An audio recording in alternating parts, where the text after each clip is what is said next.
Sa harap ng buong bayan sa gitna ng masigabong palakpakan para sa pagtatapos ng anak ko doon, winasak ng asawa ko ang natitira kong dangal. Sa entablado ng auditorium kung saan dapat ay isasabit ko ang medalya kay Paolo, tumayo si Ramon sa tabi ko, hindi bilang isang mapagmahal na asawa, kundi bilang isang estrangero na may dalang lason sa bawat salita. Teresa, let's be professional. Tapos na tayo. Pirma mo na lang ang kailangan sa asset restructuring na ito para hindi na tayo magka-eskandalo pa. Ang malamig na boses ni Ramon ay parang patalim na bumaon sa aking dibdib. Sa gilid ng entablado, nakita ko si Selena de Vera. Nakatayo siya ng may kumpiyansa, suot ang isang mamahaling dress na tila sinadya para lamunin ang luma at kupas kong Filipiniana. Amoy mamahaling pabango siya, habang ako amoy chalk at pawis mula sa pag-aasikaso ng handaan ni Paolo. Hindi ako makahinga. Tumingin ako sa paligid. Ang mga kapwa ko guro, ang mga magulang ng mga estudyante ko sa Pampanga, at ang mga opisyal ng bayan, lahat sila ay nakatingin. Ang bulungan ay unti-unting lumalakas tila mga bubuyog na sumusugod sa aking pandinig. Ramon, anong ibig mong sabihin? Graduation ng anak natin na yon. Pinaghirapan natin ang araw na ito. Huminga ng malalim si Ramon, ang kanyang mukhang abogado na laging plansado at walang emosyon ay lalong tumigas. Tiningnan niya ako mula ulo hanggang paa, isang tingin na puno ng panghahamak, na tila ba isa lamang akong lumang gamit na hindi na kailangan sa bago niyang buhay. Ito na ang huling regalong maibibigay mo kay Paolo Teresa, ang kalayaan ko. At ang lupa sa San Simon, kailangan nating ilipat sa kumpanya ni Selena para sa future ng anak natin. Huwag kang makasarili. Halos mabitawan ko ang plae ng pagkilala na hawak ko. Ang lupang iyon ay pamana ng tatay ko. Iyon ang huling ari-arya na itinira ko matapos kong ibenta ang lahat ng alahas ko, matapos kong isanla ang sahod ko ng ilang taon para lang makapagtapos siya ng law at maging ganap na abogado. Ako ang nagbayad para sa bawat libro niya, para sa bawat bar review, habang siya ay abala na pala sa pagbuo ng ibang mundo kasama ang babaeng nasa harap ko ngayon. Nanay, please. Pirmahan mo na. Ayoko ng eksena rito. Nakakahiya. Ang boses ni Paolo ay mas masakit pa kaysa sa pagtatrador ni Ramon. Ang anak ko, ang batang gabi-gabi kong tinutulungan sa mga lesson niya nung maliit pa siya. Ang lalaking pinangarap kong magtatanggol sa akin na yon ay nakatingin sa akin ng may inis at hiya. Hindi niya tiningnan ang mga luhang nagbabadyang pumatak sa aking mga mata. Ang tanging nakikita niya ay ang oportunidad na inaalok ni Selena at ang prestihyo ng kanyang ama. Naninginig ang aking mga kamay habang iniabot ni Ramon ang isang folder. Sa loob nito ay ang mga dokumentong mag-aalis sa akin ng karapatan sa lahat ng pinaghirapan ko. Sa isang pirma, mawawala ang bahay, ang lupa, at ang dignidad ko bilang asawa. Tumingin ako kay Selena. Numiti siya ng bahagya, isang ngiting puno ng tagumpay. Alam niyang sa sandaling ito, wala akong laban. Ako ay isang hamak na guro lamang sa probinsya, habang siya ay ang reyna ng mga private schools, ang babaeng may pera at kapangyarihan na kayang ibigay kay Ramon ang buhay na hindi ko kailanman naibigay. Teresa, pirmahan mo na. Huwag mong pilitin na kalad ka rin kita palabas dito. Alam mo kung ano ang kaya kong gawin sa korte. Abogado ako at ikaw isang titser ka lang. Ang salitang titser ka lang ay umalingaw-ngaw sa aking isipan. Iyon ang propesyong nagpakain sa amin nung wala pa siyang kliyente. Iyon ang propesyong nagturo sa akin na ang bawat pagkakamali ay may katapat na pagwawasto. Dahan-dahan kong ibinaba ang plaque sa mesa ng mga hurado. Inayos ko ang aking tayo, pilit na itinatago ang panghinginig ng aking tuhod. Tiningnan ko si Ramon ng diretsyo sa kanyang mga mata, ang mga matang dati ay puno ng pangako, pero ngayon ay puno na ng kasakiman. Hindi ko pipirmahan ito, Ramon. Hindi rito at lalong hindi ngayon. Nadbago ang muka ni Ramon. Ang pagkagulat ay napalitan ng pot. Humakbang siya palapit. Ang kanyang boses ay bumaba sa isang mapanganib na bulong na ako lang ang makakarinig. Kung hindi mo ito pipirmahan, titiyakin ko na wala kang matitira. Kukunin ko ang lahat sa iyo, ang trabaho mo, ang lisensya mo, at pati ang anak mo. Lalabas kang baliw at pabayang ina sa harap ng batas. Isipin mo ng mabuti, Teresa. Wala kang kakampi rito. Tumingin ako kay Paolo. Umaasang makakita ng kahit kaunting awa, pero mabilis niyang iniwas ang kanyang paningin at tumayo sa tabi ng kanyang ama. Doon ko naramdaman ang tunay na lamig. Ang lamig ng pag-iisa sa gitna ng maraming tao. Kinuha ko ang folder mula sa kamay ni Ramon. Sa isang sandali, akala niya ay nagtagumpay siya. Pero sa halip na pirmahan, mahigpit ko itong niyakap sa aking dibdib. Kung abogado ka, Ramon, huwag mong kalimutan na titser mo ang buhay. At marami pa akong ituturo sa iyo. Mabilis akong tumalikod at bumaba ng entablado.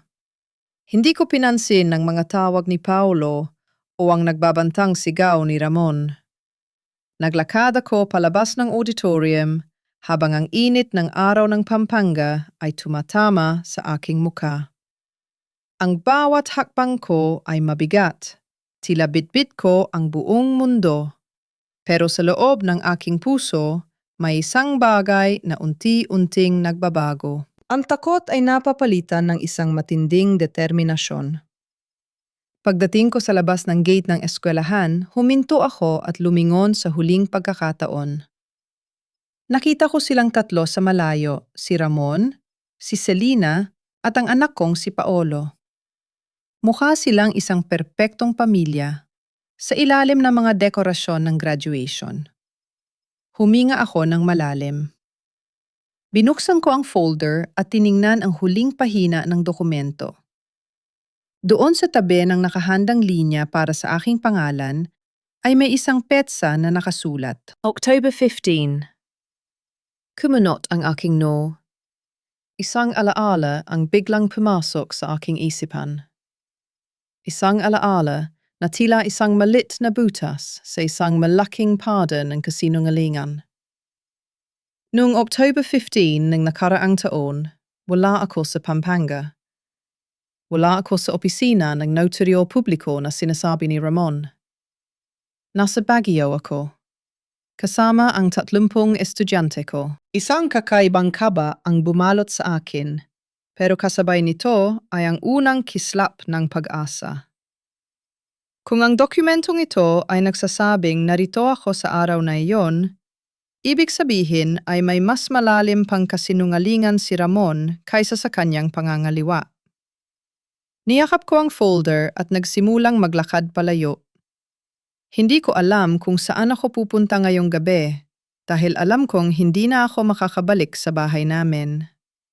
Pero isa lang ang sigurado ko. Ang loka na ito ay hindi pa tapos.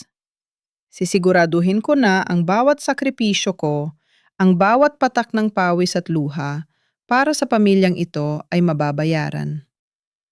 Hindi ako papayag na ang huling leksyon ko ay ang maging biktima. Dahil sa gabing ito, ang teacher na minalit nila ay magsisimula ng mag-aral kung paano sila pababagsakin. Hindi ko alam kung paano ko narating ang harap ng gate ng aming bahay sa San Fernando. Ang mga kamay ko ay mahigpit pa ring nakakapit sa folder.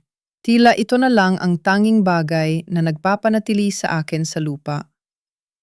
Ngunit pagdating ko roon, tumigil ang mundo ko. Ang mga gamit ko ang aking mga libro, ang lumang sewing machine na regalo pa ni tatay, at ang mga sako ng aking mga damit ay nakatambak sa labas ng gate sa mismong kalsada. Anong ibig sabihin nito? Bulong ko sa sarili ko kahit alam ko na ang sagot. Bumukas ang gate at lumabas si Lola Belen, ang nanay ni Ramon. Sa loob ng 20 taon, itinuring ko siyang sarili kong ina. Pinagsilbihan ko siya, binuhat ko ang lahat ng kanyang pangangailangan, pati ang kanyang mga gamot ay galing sa aking maliit na sahod. Pero ngayon, ang tingin niya sa akin ay parang isang maruming basahan. Mabuti at, nandito ka na Teresa, sabi ni Lola Belen habang nakapamewang. Huwag mo nang tangkain pumasok pa. Pinalitan na ni Ramon ang mga lock. Ayaw namin ng gulo kaya kunin mo na ang mga basura mo rito bago pa magreklamo ang mga kapitbahay. Belen, nanay, nanginginig ang boses ko. 20 taon ako rito. Ako ang nagbayad ng down payment ng bahay na ito. Ako ang nagpundar ng bawat gamit sa loob. Paano niyo nagagawa ito sa akin? Lumabas si Ramon mula sa likuran ng kanyang ina, suot pa rin ang kanyang mamahaling suit. Wala na ang galit sa kanyang muka.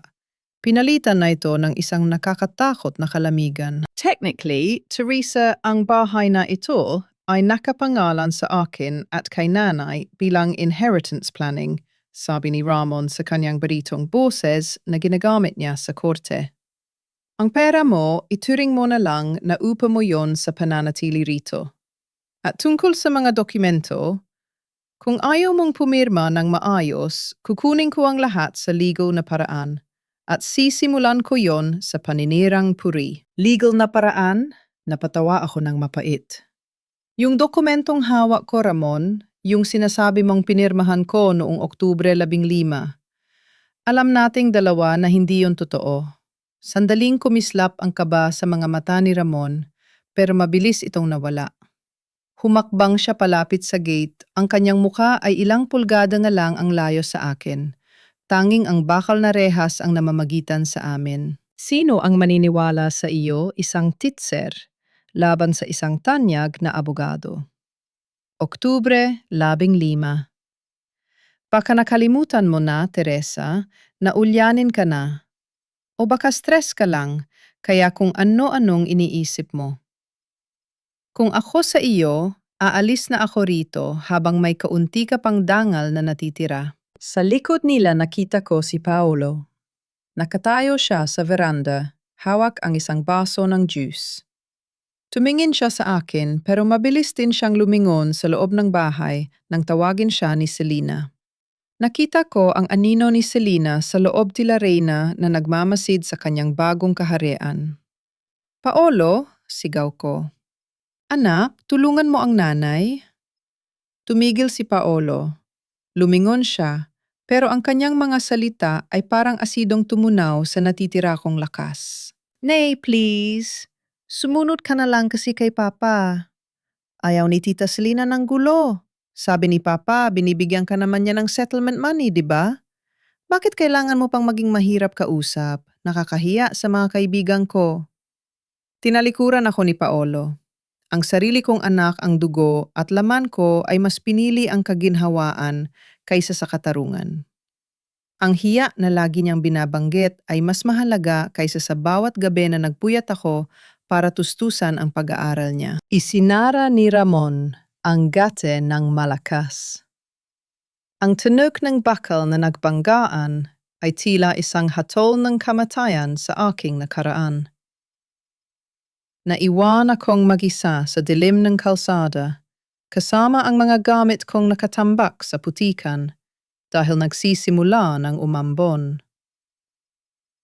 Ang mga kapitbahay, ang mga taong nakakasalamuha ko araw-araw sa palengke at sa simbahan, ay nanonood mula sa likod ng kanilang mga bintana. Nararamdaman ko ang kanilang mga tingin puno ng awa, puno ng tsismis, puno ng paghatol. Ang hiya na kinatatakutan ni Paolo ay ngayon ay nakabalot sa akin na parang isang basang kumot. Wala akong ibang mapupuntahan. Ang mga kapatid ko ay nasa abroad at may kanya-kanya ring problema. Ang mga kaibigan ko, Alam kong hindi sila makikialam sa gulo ng isang tanyag na abogado. Pinilit kong buhatin ng isang malaking bag at ang sewing machine ni tatay. Iniwan ko ang ibang mga gamit, ang mga lumang libro at mga gamit sa kusina. Wala na akong lakas para dalhin ang lahat. Naglakad ako sa ilalim ng ulan, ang bawat hakbang ay parang paghatak sa isang mabigat na kadena. Sumakay ako ng tricycle papunta sa San Simon, ang dulo ng bayan, kung saan matatagpuan ang maliit na lupang naiwan ni tatay. Iyon ang tanging lugar na hindi nila pwedeng kunin. O, iyon ang akala ko. Pagdating ko sa gilid ng highway sa tapat ng madilim at masukal na taniman ng mangga na pag-aari ng aking pamilya, bumaba ako. Ang ulan ay malakas, na ngayon binabasa ang folder na pilit kong itinatago sa loob ng aking baro. Naglakad ako papasok sa masukal na daan, patungo sa lumang chapi o kubo na itinayo namin noon para sa mga magsasaka. Pero tumigil ako sa tapat ng isang malaking billboard na bagong tayo pa lamang sa gilid ng aming bakod. Itinapat ko ang aking flashlight sa billboard. Ang aking puso ay tila tumigil sa pagtibok. Future site of Salina de Vera International Academy at Commercial Complex. Sa ibaba ng malalaking letra, nakasulat ang mas maliliit na salita. Joint Venture Project with Villanueva Law at Asset Management. Napasandal ako sa isang puno ng mangga. Ang lupang ito, ang huling alaala ni tatay, ang tanging bagay na sinabi ni Ramon na gagamitin para sa future ni Paolo, ay binigay na pala niya kay Selena. At ang petsa ng joint venture na nakasulat sa maliit na karatula sa gilid, October 15. Ang parehong petsa na nasa pekeng dokumentong hawak ko. Doon ko na-realize ang lahat. Hindi lang ako hiniwalayan ni Ramon dahil sa pag-ibig sa ibang babae. Ginamit niya ako. Ginamit niya ang tiwala ko para makuha ang lupang ito na kailangang-kailangan ni Selena para mailigtas ang kanyang bumabagsak na negosyo. Sila ang nadnakaw sa akin at pinalabas nilang ako ang nagbibigay. Napaluhod ako sa maputik na lupa. Ang ulan ay humahalo sa aking mga luha. Ang sakit ay hindi na lang sa puso. Nararamdaman ko ito sa bawat buto ng aking katawan. Ang buong buhay ko ay isang malaking kasinungalingan na binuo ng taong pinakapinagkatiwalaan ko. Tatay, patawad!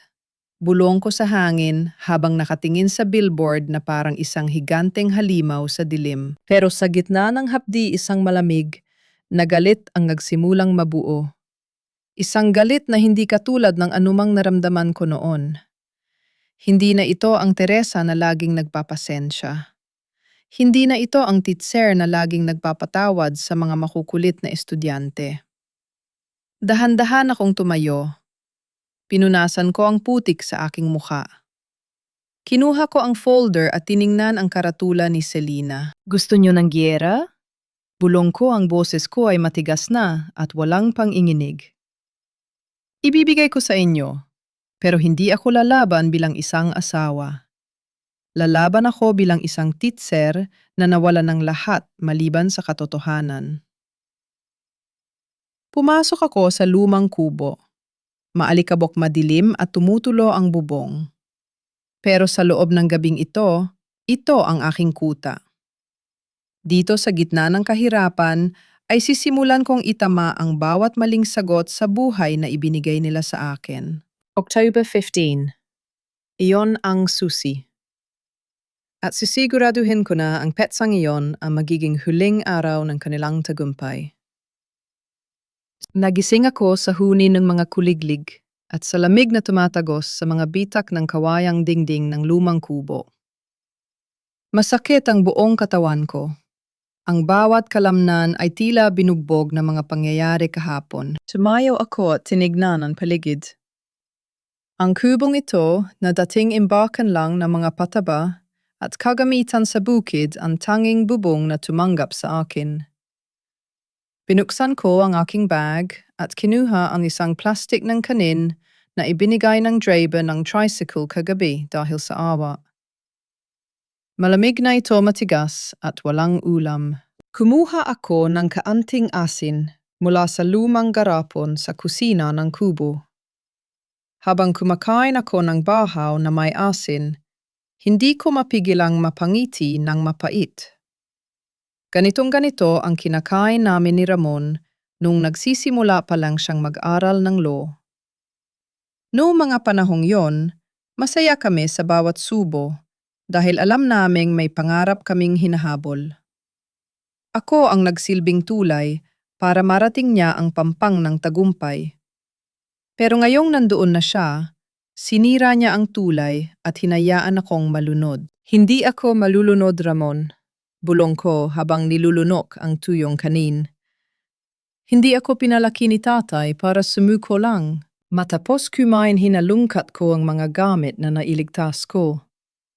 Doon sa ilalim ng aking mga damit ay ang lumang trunk o baul ni tatay. Sa loob nito, nakatago ang aking mga daily lesson logs o ang aking mga talaarawan bilang guro sa loob ng 20 taon. Bilang isang teacher, ugali ko ng itala ang bawat mahalagang detalye ng aking araw, hindi lang ang mga aralin, kundi pati ang mga pangyayari sa paaralan. Nanginginig ang aking mga kamay habang hinahanap ang notebook para sa nakaraang taon. Nung nahanap ko ito, mabilis kong lilipat ang mga pahina hanggang sa marating ko ang buwan ng Oktubre. Oktubre 15. Binasa ko ang nakasulat, Regional Science Quiz Bee, Baguio City. Alas 4 ng madaling araw departure. 30 students. Jojo got sick on the way. Hospitalized at Baguio General Hospital for observation. Stayed until alas 9 ng gabi. Napahawak ako sa aking dibdib. Isang malakas na pintig ang naramdaman ko. Noong Oktubre 15, hindi ako maaring nasa opisina ng notaryo ni Attorney Santos sa Pampanga para pirmahan ng anumang dokumento ng paglilipat ng lupa. Imposible. Dahil buong araw akong nasa Baguio, binabantayan ng isang estudyanteng may mataas na lagnat. May mga saksi ako. Ang driver ng school bus, ang kapwa ko guro na si Sarah, at higit sa lahat, ang hospital records ng Baguio General. Nagsinungaling ka, Ramon, sabi ko habang unti-unting nabubuo ang pag-asa sa aking puso. Akala mo ba dahil teacher lang ako, hindi ko mapapansin ang ginawa mo? Kinuha ko ang folder na ibinigay niya sa akin kahapon. Tiningnan ko ang pirma ko sa huling pahina. Sa unang tingin, mukha itong pirma ko. Ang mga kurba ang diin ng panulat halos perpekto. Pero bilang isang guro na libu-libong test papers na ang binabasa at pinipirmahan sa loob ng 2 dekada, may napansin akong mali. May isang maliit na kanto sa dulo ng letrang T na hindi ko ginagawa. Ang pirma ko ay laging dumadaloy ng tuloy-tuloy, pero ang isang ito ay tila may pag-aalinlangan. Ito ay isang pirma ng taong nanggagaya. Kinuha ko ang aking cellphone. Low bat na ito, pero may sapat pang enerhiya para sa isang tawag. Tinawagan ko si Sarah, ang matalik kong kaibigan sa eskwelahan. Teresa Dios, kung nasaan ka? Balitang-balita rito sa bayan ang nangyari sa graduation. Hinahanap ka namin. Boses ni Sarah puno ng pag-aalala. Sarah, makinig ka? Pilit kong pinapakaulma ang aking boses. Kailangan ko ang tulong mo. Natatago mo pa ba ang mga travel order natin nung papunta tayo sa Baguio nung nakaraang taon, yung quiz bee? Oo, bakit? Naka-file lahat yun sa faculty room. Bakit mo natanong? Kailangan ko ng kopya. At Sarah, kailangan ko ring mahanap si Jojo, yung estudyanteng isinugod natin sa ospital. Kailangan ko siyang makausap. Teresa, anong binabalak mo mapanganib si Ramon? Alam mo yan? Abogado siya. Marami siyang koneksyon. Alam ko, Sarah, pero may isang bagay siyang nakalimutan. Ang katotohanan ay walang kinikilingang titulo. At ang mga dokumentong hawak ko ngayon ang magpapatunay na hindi lang siya nagtaksil sa akin bilang asawa, nagtaksil din siya sa batas na sinumpaan niya. Sige, Teresa, tutulungan kita. Makikita tayo sa likod ng palengke mamayang hapon. Mag-iingat ka. Pagkababa ng telepono, tumingin ako sa labas ng kubo. Ang sikat ng araw ay tumatama sa mga dahon ng mangga. Ang lupang ito na balak nilang tayuan ng commercial complex ni Selena ay tila bumubulong sa akin.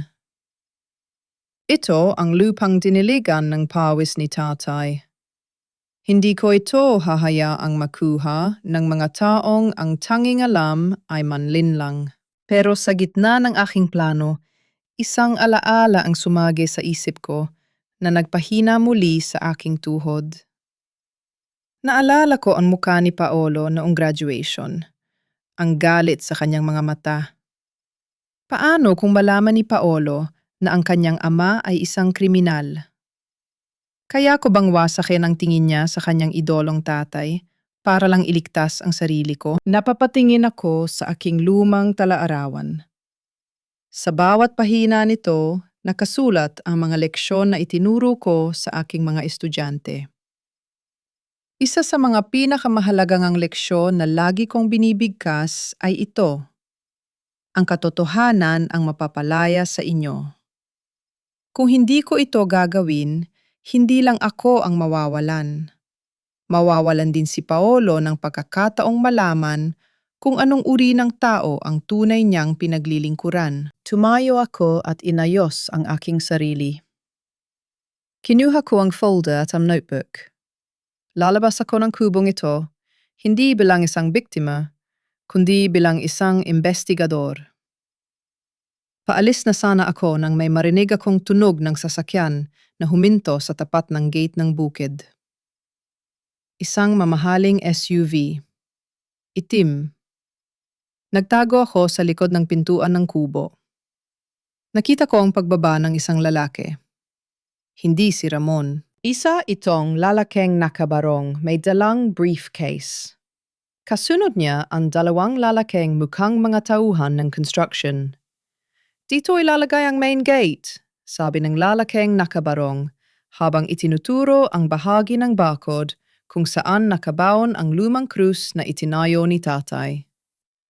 Gusto ni Miss Selena by next week malinis na ang area na ito. Gibain niyo na ang lumang kubo na yan sa loob. Walang dapat matira. Nanigas ang aking katawan. By next week? Bakit nagmamadali sila? Doon ko napansin ang isang dokumentong hawak ng lalaking nakabarong. May tatak itong Urgent Evasion Order. Hindi lang nila ako gustong nakawan. Gusto nilang burahin ang bawat bakas ng aking pag-iral sa lupang ito bago pa ako makagawa ng hakbang. Niyakap ko ng mahigpit ang aking talaarawan. Ang oras ay hindi ko nakakampi.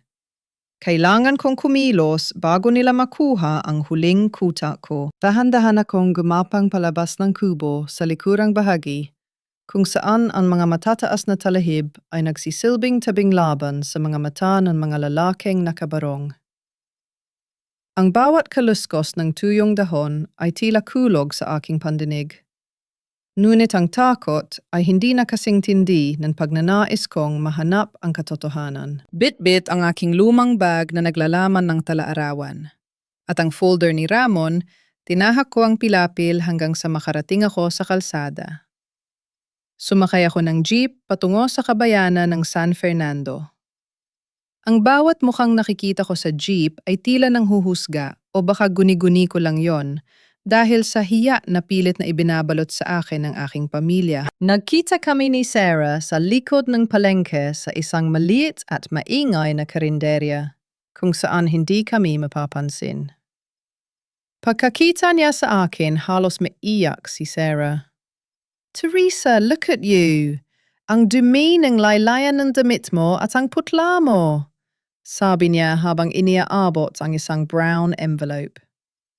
Heto na ang mga hiniling mo.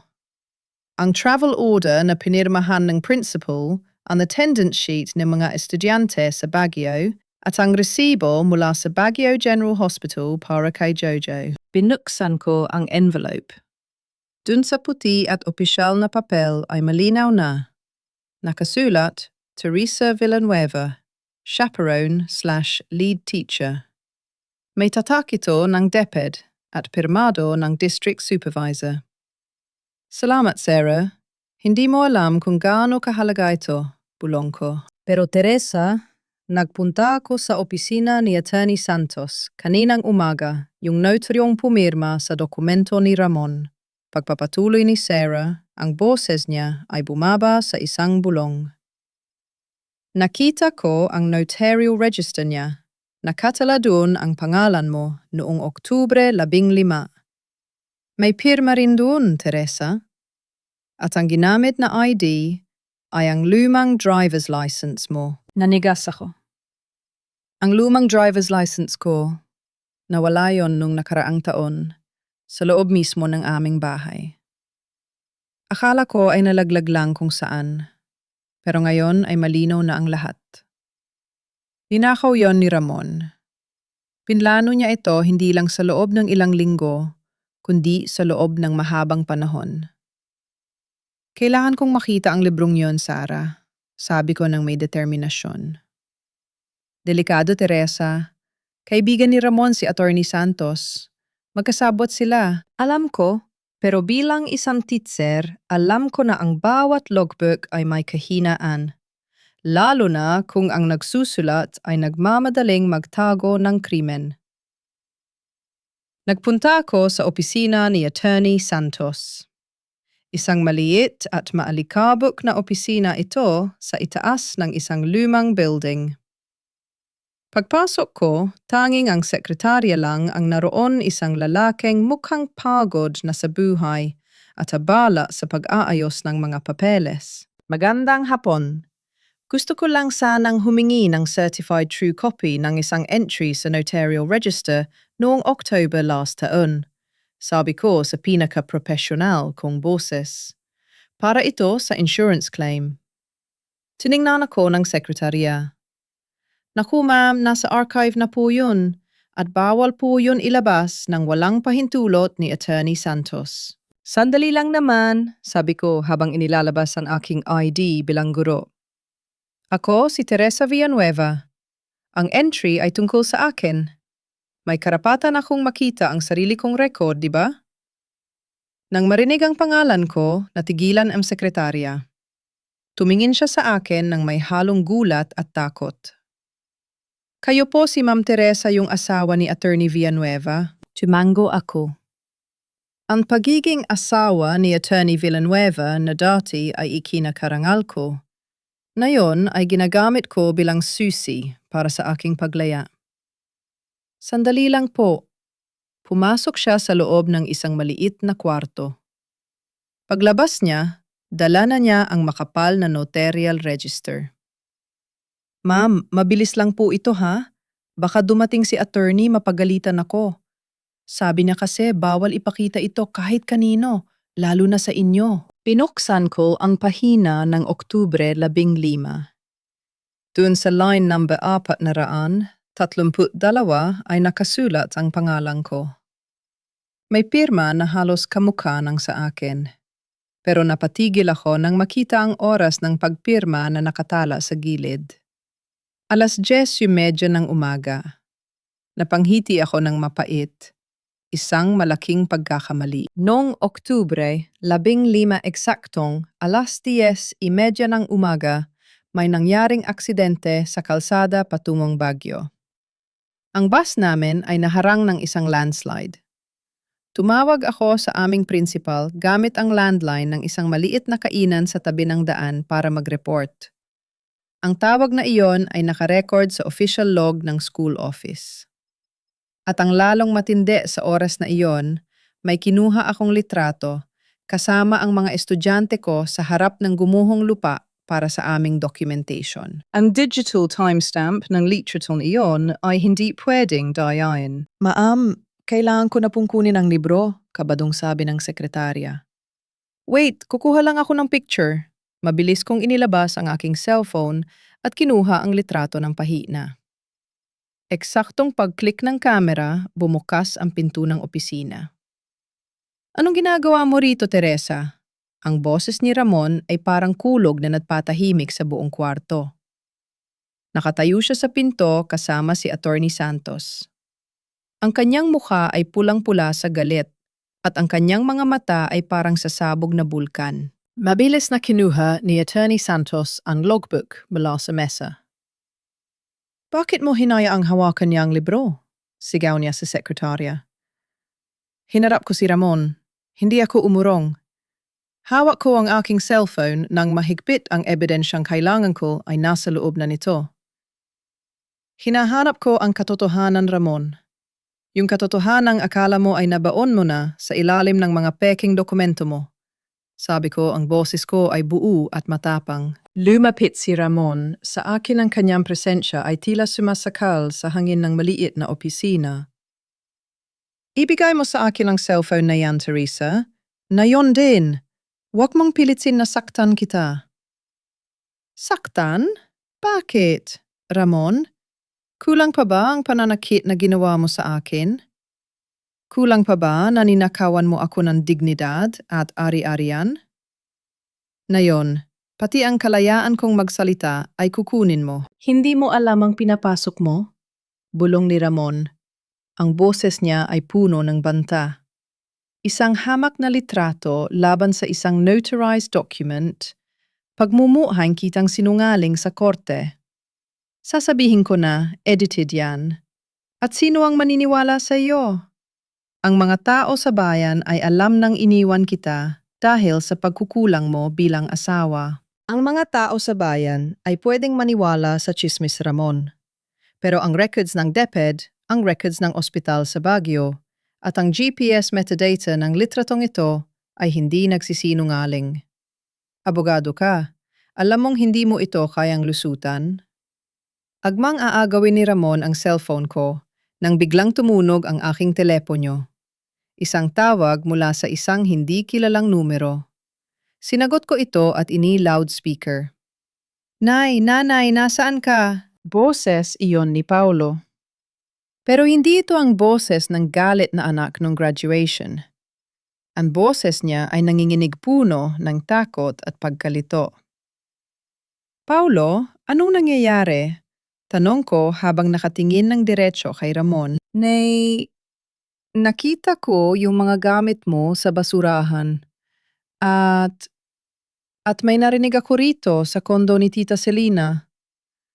Na may mga lalaking nag-uusap tungkol sa lupa mo sa San Simon. Sabi nila, kailangan daw malinis ang lugar bago dumating ang mga investor bukas. Nay, natatakot ako para sa iyo. Nasaan ka? Namilog ang mga mata ni Ramon. Mukhang hindi niya inaasahan na tatawag ang kanyang anak sa akin. Paulo, umuwi ka na rito. Huwag kang makialam. Sigaw ni Ramon sa tapat ng cellphone ko. Papanarian ka bakit? Bakit sinasabi ni Tita Selina na kailangang mawala na si nanay para hindi na maging problema? Napitawan ko ang aking bag. Mawala, ibig sabihin hindi lang eviction ang balak nila. Ramon, anong ibig sabihin nito? Tanong ko, ang lamig ay muling gumapang sa aking likod. Isang nakakatakot na ngiti ang sumilay sa labi ni Ramon. Isang ngiti na nagsasabing wala na siyang balak, magtago pa. Sabi ko sa'yo, Teresa, huwag kang makulit. Dahil sa larong ito, ang teacher na tulad mo ay laging bumabagsak sa exam. Bago pa ako makakilos, hinarangan ni Attorney Santos ang pinto. Habang si Ramon ay humakbang ng mas malapit ang kanyang kamay, ay nakahanda ng agawin ang huli kong pag-asa. Ibigay mo sa akin ang cellphone na yan, Teresa, sigaw ni Ramon, habang pilit na inaabot ang aking kamay. Hindi ako umurong. Itinaas ko ang aking boses, ang boses na ginagamit ko sa loob ng silid-aralan para patahimikin ang pinakamagulong klase. Subukan mong humakbang, Ramon. Naka-loudspeaker ang anak mo, Paolo. Naririnig mo ba? Naririnig mo ba ang boses ng tatay mo na handang manakit para lang itago ang baho niya? Nay, Papa, anong ginagawa niyo? Boses ni Paolo sa kabilang linya punong-puno ng pagkalito at takot. Natigilan si Ramon. Ang takot na mapahiya sa harap ng kanyang anak, ang tanging tao na nais niyang magmana ng kanyang magandang pangalan, ang nagpatigil sa kanya. Sa sandaling iyon ng kanyang pag-aalinlangan, mabilis kong kinuha ang pagkakataon. Sinipa ko ang tumpok ng mga folder sa sahig para harangan ang dinadaanan niya at mabilis akong tumakbo palabas ng opisina. Teresa, bumalik ka rito?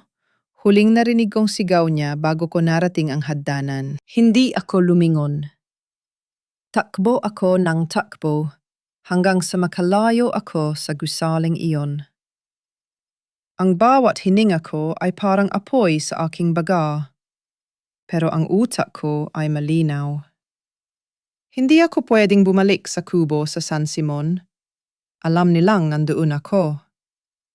Pero kailangan kong ituloy ang laban. Pumunta ako sa isang maliit na barangay chapel sa labas ng bayan. Dun sa ilalim ng mga punong mga ay may mga batang bukid na hindi nakakapasok sa eskwela dahil sa hirap ng buhay. Ito ang ginagawa ko tuwing Sabado bago pa man gumuho ang mundo ko, ang magturo ng libre. Kahit sa gitna ng aking sariling unos, ang pagtuturo ang tanging bagay na nagbibigay sa akin ng kapayapaan. Habang tinuturuan ko ang mga bata na magsulat ng kanilang mga pangalan sa lupa gamit ang mga patpat, isang sasakyan ang dahan-dahang huminto sa malayo. Hindi ito ang itim na SUV ni Ramon. Isang lumang kotse ito na pamilyar sa akin. Bumaba si Paolo. Mukha siyang hindi nakatulog. Gulo-gulo ang kanyang buhok at namumula ang mga mata. Huminto siya sa malayo at pinanood ako habang matiyaga kong ginagabayan ang kamay ng isang maliit na batang babae. Nakita ko sa kanyang muko ang pagkabigla. Marahil ay hindi niya inakala na ang makasariling ina na inilalarawan ni Ramon ay narito nagbibigay ng sarili sa mga taong wala ring kakayahang magbayad. Nang matapos ang klase, dahan-dahan siyang lumapit. Nay, bulong niya. Hindi ko siya tiningnan. Bakit ka narito, Paolo? Akala ko ba ay nakakahiya ako? Akala ko ba ay hadlang ako sa pangarap mo? Nay, patawad po, lumuhod si Paolo sa harap ko sa mismong lupang pinagsulatan ng mga bata. May nakita ako sa opisina ni Papa kagabi. Nung umalis sila ni Tita Selina para hanapin kayo, hinalungkat ko ang mga gamit niya. Inilabas ni Paolo ang isang asul na folder mula sa kanyang bag. Sabi ni Papa sa akin, ayaw niyo raw pirmahan ang scholarship fund ko, kaya kailangan niyang ilipat ang lupa sa pangalan ni Tita Selina para ma-approve ang loan para sa pag-aaral ko sa Manila. Sabi niya kayo ang dahilan kung bakit hindi ako makakaalis sa probinsyang ito. Binuksan ni Paolo ang folder. Pero mali siya. Nakita ko ang dokumentong ito. Hindi ito para sa scholarship ko, Nay. Isa itong collateral agreement. Ginamit ni Papa ang pangalan ko para maging co-garantor sa utang ni Tita Selina. At ang scholarship isang kasinungalingan lang. Ang totoo, matagal na pala akong tanggap sa programang yon, ng lebre pero itinago ni Papa ang sulat para magkaroon siya ng dahilan na makuha ang lupa niyo. Nanigas ang aking buong katawan. Hindi lang ako ang niloko ni Ramon. Ginamit niya ang kinabukasan ng sarili niyang anak bilang pain. Ipinakita rin niya sa akin ang isang video na patuloy ni Paolo. Ang mga luha ay malayang dumadaloy na sa kanyang mga pisingi. Isang video niyo na may kasamang ibang lalaki sa isang hotel. Sabi niya yan daw ang dahilan kung bakit kailangan naming ilayo ang lahat sa inyo dahil sisirain niyo lang ang pamilya. Video. Napahawa ako sa aking ulo. Wala akong kasamang lalaki sa Hotel Paolo nung gabing sinasabi niya kasama ko ang principal natin sa isang seminar. Alam ko na po na yon, Nay. Tiningnan ko ang metadata ng video. Edited po yon. Ang lalaking kasama nyo ay yung waiter na naghatid ng pagkain sa room nyo. Pero pinutol ang video para magmukhang iba. Nay, paano nagawa ni Papa ang lahat ng ito? Bakit kailangan niyang sirain kayo sa paningin ko? Niyakap ko ang aking anak. Ang hapdi ng kanyang pagtataksil ay napalitan ng isang malalim na awa. Dahil ang pinakamadaling paraan para talunin ang isang tao, Paolo, ay ang alisin ang mga taong nagmamahal sa kanya. Akala ni Ramon, kapag nawala ka sa tabi ko, susuko na ako. Hindi ako aalis, Nay. Hindi na po muli, sabi ni Paolo nang may paninindigan. May nakuha pa akong isa sa desk ni Papa. Isang folder tungkol sa Baguio project. Nay, hindi lang pala si attorney. Santos ang kasabwat niya. May isa pang pangalan dito. Ang mismong municipal assessor natin. Tumingin ako sa dokumentong hawak ni Paolo. Ang panginginig ng aking kamay ay hindi na dahil sa takot, kundi dahil sa matinding poot. Ang korupsyong ito ay mas malalim pa sa inaakala ko. Nay, may plano sila bukas, bulong ni Paolo. Gagawa sila ng eksena sa eskwelahan nyo. Magpapadala sila ng mga tao para mag-file ng reklamo laban sa inyo mga pekeng reklamo ng panggagahasa o pangungutang sa mga magulang ng estudyante. Gusto nilang matanggalan kayo ng lisensya bago pa kayo makapagsalita sa korte. Niyakap ko ng mahigpit ang asul na folder. Gusto nilang kunin ang lisensya ko, ang kaisa-isang bagay na nagpapatunay kung sino ako. Tumingin ako sa langit. Ang araw ay palubog na, pero ang liwanag sa aking isipan ay lalong tumitindi. Paolo, kailangan natin ng higit pa sa mga papel na ito, sabi ko. Kailangan natin ng isang taong hindi nila kayang bayaran. At alam ko na kung sino. Sino po, Nay? Ang taong pinagkakautangan ng loob ng tatay mo bago pa siya naging ganap na abogado.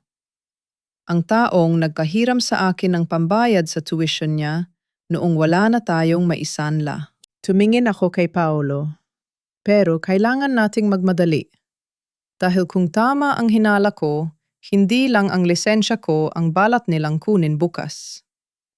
Binuksan ko ang folder na dala ni Paolo at doon sa gitna ng mga papeles ay may isang maliit na sticky note na sulat kamay ni Selena. Make sure she signs the deed or the accident happens tonight. Ang accident, iyon ang salitang narinig ni Paolo sa phone. Nay, anong gagawin natin? Gagawin natin ang hindi nila inaasahan, Paolo. Ibibigay natin sa kanila ang gusto nila. Pero sa paraang hindi nila makakalimutan. Nakalulan kami ni Paolo sa isang lumang jeepney patungo sa kabilang bayan malayo sa mga mata ng mga tauhan ni Ramon. Hawak ko ang asul na folder na tila ba ito ang aking huling sandata. Alam kong hindi sapat ang mga dokumentong ito laban sa isang laking korte na tulad ni Ramon. Kailangan ko ng bigat ng isang pangalang hindi nila kayang tapatan ng pera. Pinuntahan namin ang mansyon ni Doña Aurora. Siya ang dating retired school principal at may-ari ng pinakamalaking sakahan sa lalawigan. Noong mga panahong hirap na hirap kami sa pagpapaaral kay Ramon sa law school, si Doña Aurora ang nagpahiram sa akin ng puhunan para sa aking maliit na negosyo ng pagtitinda ng alahas na siyang nagligtas sa amin sa gutom. Pagkakita sa akin ni Doña Aurora, agad niya akong pinatuloy. Teresa, narinig ko ang balita, sabi niya habang pinagsisilbihan kami ng tsaa. Hindi ako makapaniwala na ang batang tinulungan natin noon ay naging ganitong uri ng lalaki. Ang utang na loob ay hindi kailanman binabayaran ng pagtataksil. Doña Aurora, hindi na lang po ito tungkol sa aming pagsasama, paliwanag ko. Ginigamit nila ang pangalan ng edukasyon para sa isang ilegal na gawain. Ang Selena de Vera International Academy ay isang front lang para sa isang malaking casino at commercial complex. At ang mas masakit, ginamit nila ang dokumentong peke para makuha ang lupa ng aking ama. Tiningnan ni Doña Aurora ang mga papeles na dala ni Paolo. Nanliit ang kanyang mga mata nang makita ang pangalan ni Selena de Vera. Selena de Vera, bulong niya. Teresa, alam mo ba kung bakit nagmamadali ang babaeng yan? Ang pamilya ni Selena ay hindi kasing yaman ng inaakala ng marami. Ang kanilang mga paaralan sa Manila ay nakapailalim sa receivership. Marami silang utang sa bangko. Ang proyektong ito sa Pampanga ang huling barahan niya para hindi siya makulong sa kasong estafa. Napatingin ako kay Paulo. Ibig sabihin, si Ramon ay kumakapit sa isang bumabagsak na barko. Akala niya ay papunta siya sa itaas, pero ang babaeng pinili niya ay hihila sa kanya pababa sa putikan. May isa pa po kaming nalaman, dugtong ni Paolo. Gusto nilang mangyari ang aksident kay nanay mamayang gabi para hindi na siya makarating sa hearing bukas. Mariyang hinawakan ni Doña Aurora ang aking kamay. Teresa, huwag kang mag-alala. May kakilala ako sa Securities and Exchange Commission, SEC, at ang municipal assessor na kasabwat nila pinsang ko, ang mayor ng bayan na ito. Matagal na silang may hinala sa lalaking yan.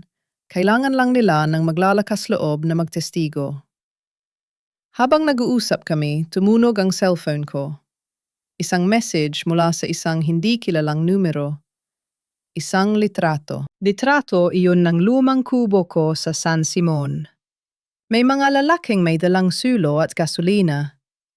Nakatayo sila sa harap ng pintuan handa nang silaban ang huli kong kuta. Nanay, sinasunog nila ang kubo! Sigaw ni Paolo. Nanginginig ang aking buong katawan, pero hindi dahil sa takot, dahil ito sa isang matinding desisyon. Hayaan mo silang sunugin yan, Paolo. Ano po pero? Nandoon ang mga gamit nyo. Wala doon ang kailangan ko, Paolo. Ang kailangan ko ay nasa puso at utak ko. Sabi ko nang may malamig na determinasyon. Hayaan nating isipin nila na nanalo na sila. Hayaan nating isipin nila na wala na ang teacher na nanggugulo sa kanila. Tinawagan ko si Sarah. Sarah, gawin mo na ang sinabi ko. Ikalat mo sa social media ng eskwelahan at sa barangay group na may sunog sa kubo ko. Sabihin mo na hindi mahanap ang Teacher Teresa sa loob ng apoy. Hayaan mong magkagulo ang buong bayan. Teresa, napakadelikado ng ginagawa mo, kabasa boses ni Sarah. Kailangan nilang maging kampante, Sarah. Dahil bukas sa gitna ng kanilang pagdiriwang, lilitaw ang multo ng kanilang nakaraan. Inarap ko si Doña Aurora. Doña, kailangan ko po ng isang pabor. Bukas ng umaga may gaganaping groundbreaking ceremony sa San Simon. Nandoon ang mga investor, ang media, at ang mga opisyal ng bayan. Gusto ko pong makasama kayo roon. Isang matamis at mapanganib na ngiti ang sumilay sa labi ni Doña Aurora. Isang karangalan, Teresa. Matagal ko na rin gustong turuan ng leksyon ang mga taong nakakalimot sa kanilang pinanggalingan. Nang gabing iyon, habang pinapanood namin sa balita ang nagaganap na sunog sa San Simon, nakita ko si Ramon sa screen. Nagpapanggap siyang nag-aalala sa harap ng kamera, kunwari ay hinahanap ang nawawala niyang asawa. Sa tabi niya nakasuot ng itim na belo si Selena, tila nagdadalamhati rin. Napakagaling nilang umarte, bulong ni Paolo, habang nakakuyom ang mga palad. Hayaan mo sila, Paolo, sabi ko habang tinitingnan ang aking sarili sa salamin. Wala na ang Teacher Teresa na laging nakayuko. Ang nakikita ko ngayon ay isang babaeng handang ipaglaban ang kanyang dangal hanggang sa huling patak ng kanyang hininga. Ramon, Selina, akala niyo ay apoy ang tatapos sa akin, sabi ko sa aking isipan.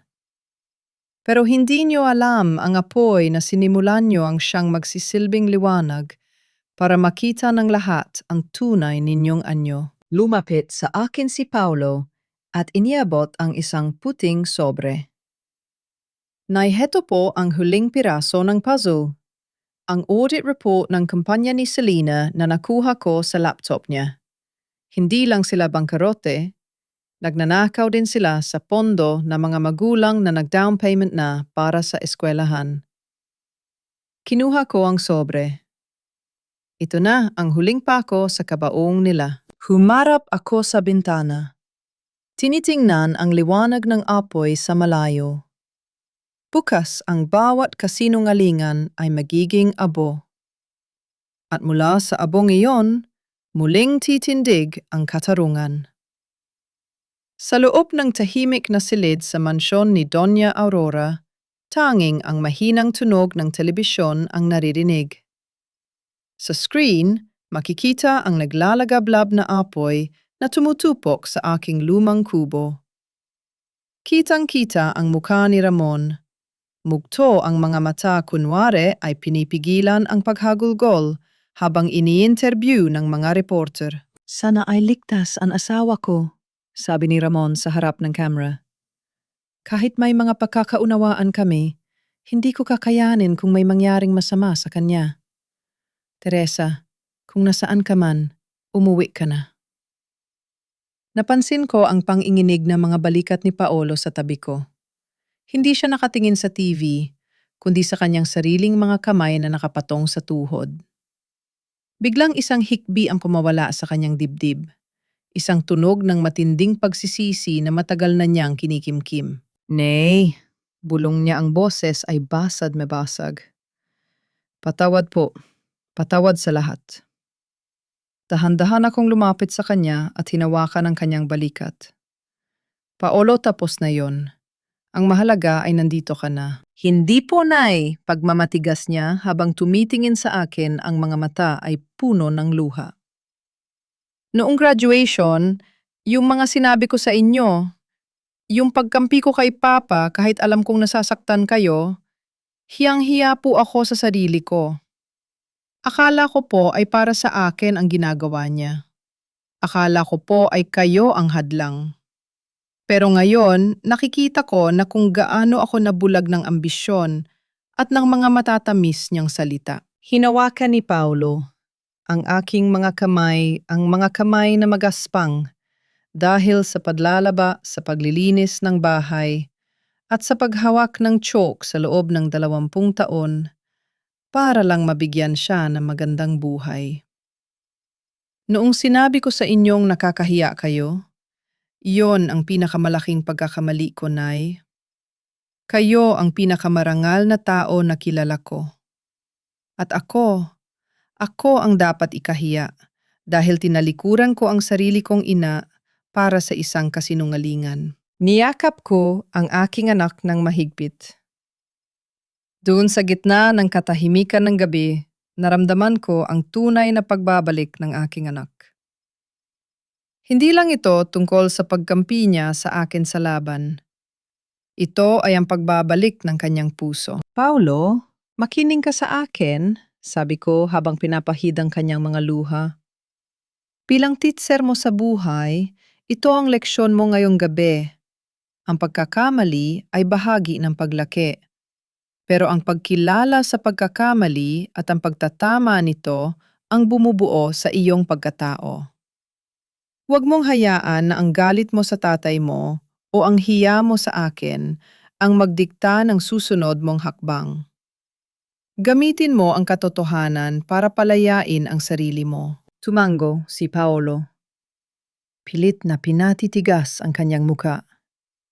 Opo, Nay. At gagawin ko ang lahat para itama ito. May nalaman pa ako, Nay.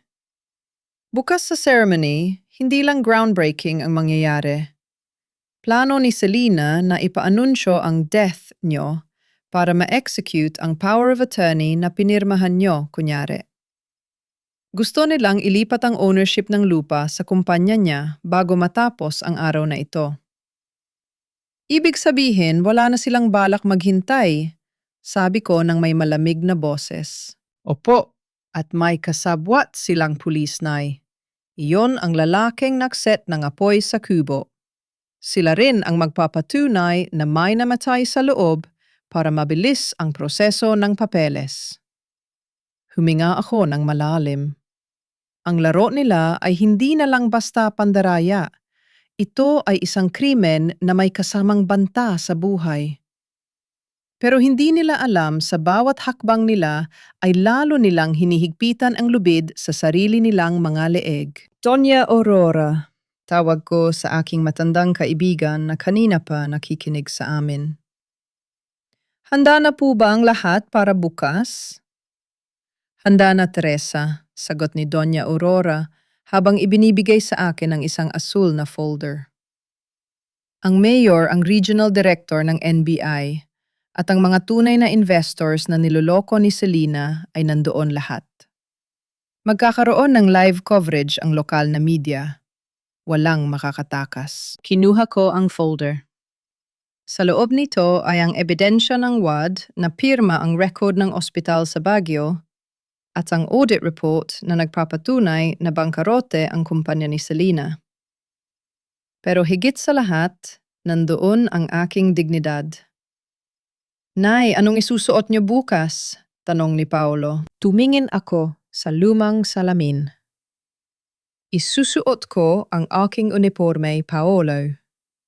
Ang uniforme ng isang guro. Dahil bukas, hindi lang ako basta biktima na lilitaw mula sa abo. Ako ang titser na magbibigay ng kanilang huling pagsusulit.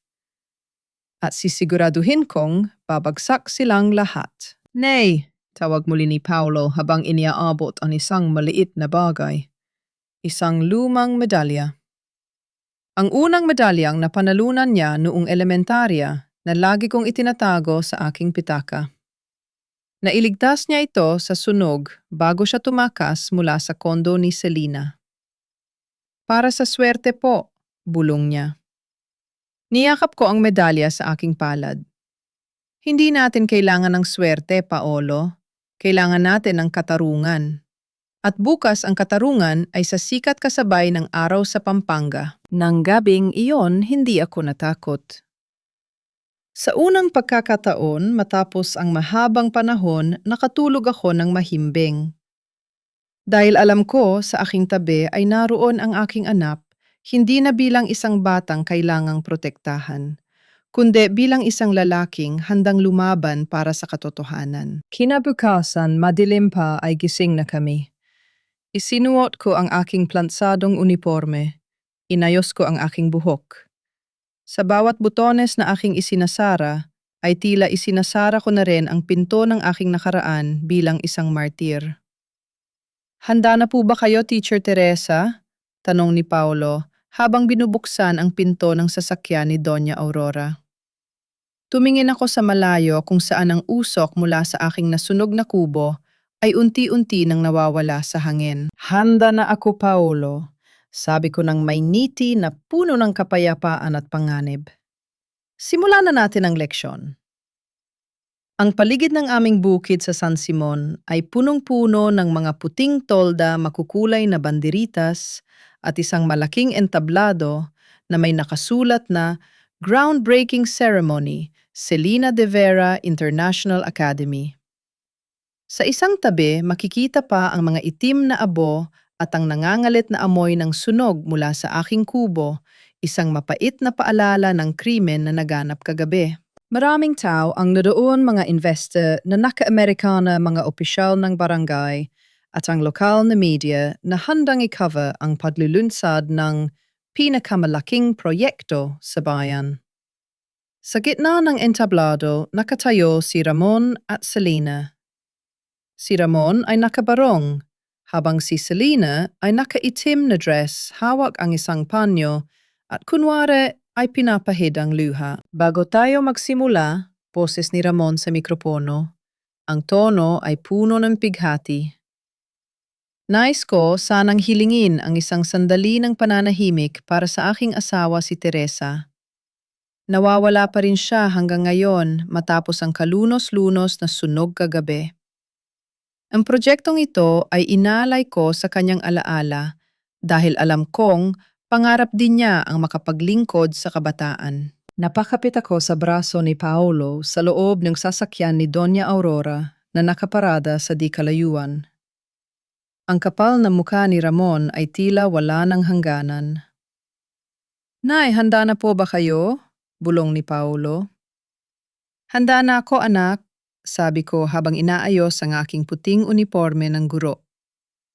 Ito na ang huling pagkakataon na gagamitin niya ang pangalan ko para sa kanyang kasinungalingan. Unang bumaba si Doña Aurora kasama si Paolo.